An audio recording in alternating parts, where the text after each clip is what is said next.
नमस्कार दोस्तों, आशा करता हूँ कि आप सब लोग स्वस्थ होंगे, खुश होंगे, प्रसन्न होंगे और अपने जीवन में आगे बढ़ने का प्रयास कर रहे होंगे।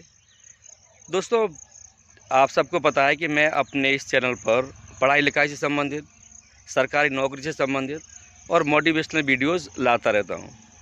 दोस्तों, जैसा कि आपने टाइटल में देख ही लिया होगा कि यह जो वीडियो है मुख्य रूप से मध्य प्रदेश माध्यमिक शिक्षक भर्ती जो है, उसमें जो विज्ञान वाले अभ्यर्थी हैं, उनके साथ जो इनजस्टिस हुआ है, नाइंसाफ़ी हुई है, उसके बारे में यह वीडियो लेके आया हूँ। ये जो केस है, इस केस को लगाने वाले जो भाई हैं, उन सब के बारे में भी मैं आपको बताऊँगा।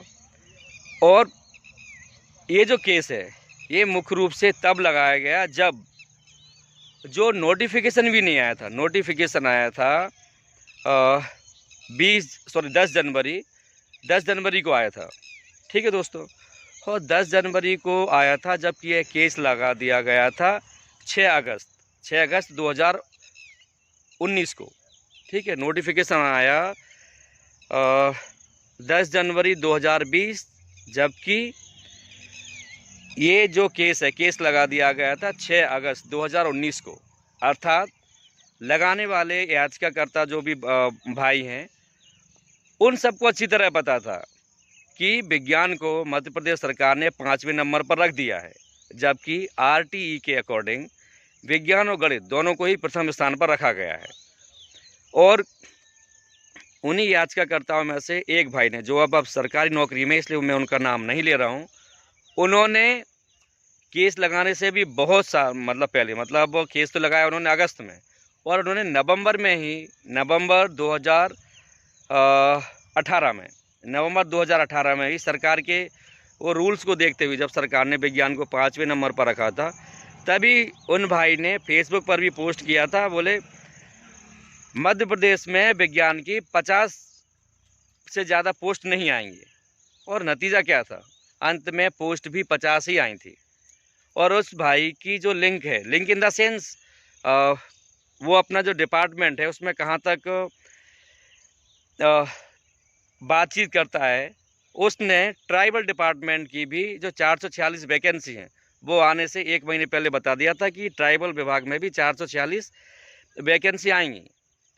तो मैं ये वीडियो मुख्य रूप से इसलिए बना रहा हूँ कि बहुत सारे भाई बहन जो विज्ञान रक्षक के हैं, वो भी अब एक दूसरे पर आरोप प्रत्यारोप कर रहे हैं कि आप लोग इस केस को लंबा खींच रहे हैं या फिर इस केस में कोई इंटरेस्ट नहीं ले रहे हैं।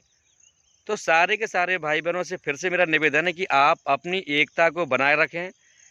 केस आपको ही पता है यार, राम मंदिर वाला केस लगभग 150 साल चला। मैं ये नहीं कह रहा हूँ कि हमारा केस भी 150 साल चलने वाला है, लेकिन कोर्ट केसेस के बारे में आप सबको पता है कि किसी के हाथ में कुछ नहीं। और मैं आपको स्क्रीनशॉट भी लगा रहा हूँ कि बार बार हमारे वकील साहब ने, ताम्रकार जी ने, अर्जेंट हियरिंग के लिए हाई कोर्ट में एप्लीकेशन लगाई है, लेकिन एक भी बार उनकी नहीं सुनी गई। तो आप परेशान बिल्कुल ना हो। विज्ञान वाला केस 100% जीतेंगे, 100%। अभी तक जो डिसीजन आया, आप खुद बताओ, जो भी मेरा ये वीडियो देख रहा है उसमें आप ये देखें, जो कमिश्नर साहब की तरफ से जो प्रतिनिधि गया था, उसका जो लिखित वक्तव्य था, जो लिखित में जो एफिडेविट दिया था, उसमें क्या लिखा था? उसमें लिखा था कि मैथ वाला बायोलॉजी पढ़ा सकता है। क्यों? क्योंकि मैथ वाला फिजिक्स पढ़ता है और गणित पढ़ता है और केमिस्ट्री पढ़ता है। जबकि ये हमारे नोटिफिकेशन के खिलाफ है कि बायोलॉजी वही पढ़ाएगा जिसके पास जूलॉजी, बॉटनी, केमिस्ट्री, बायोटेक्नोलॉजी और genetic engineering, bio informatics, molecular biology आदि जो हैं, इनमें से कम 3 सब्जेक्ट हों। तो मैथ वालों के पास 2 सब्जेक्ट हो, तो मैथ वाले के पास तो एक ही सब्जेक्ट हो रहा है ना। तो मैथ वाला तो बायोलॉजी वैसे ही नहीं पढ़ा सकता।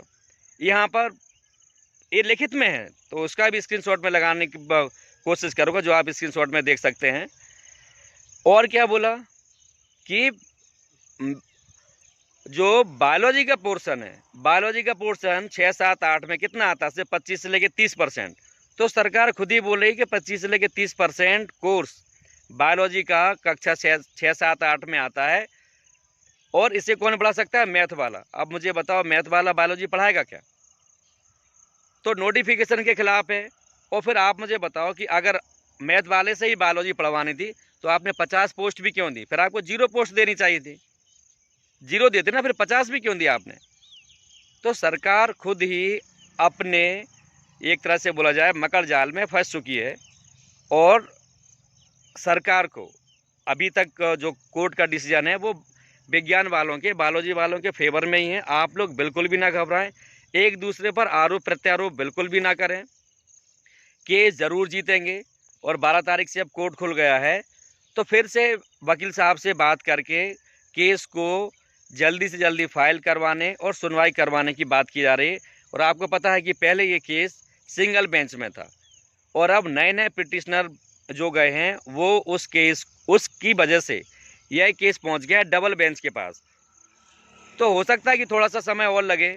और पैसों की दोस्तों कोई बात नहीं है, पैसे तो हर कैंडिडेट देने को तैयार बैठा है, ठीक है? तो पैसों के लिए भी ना घबराएं।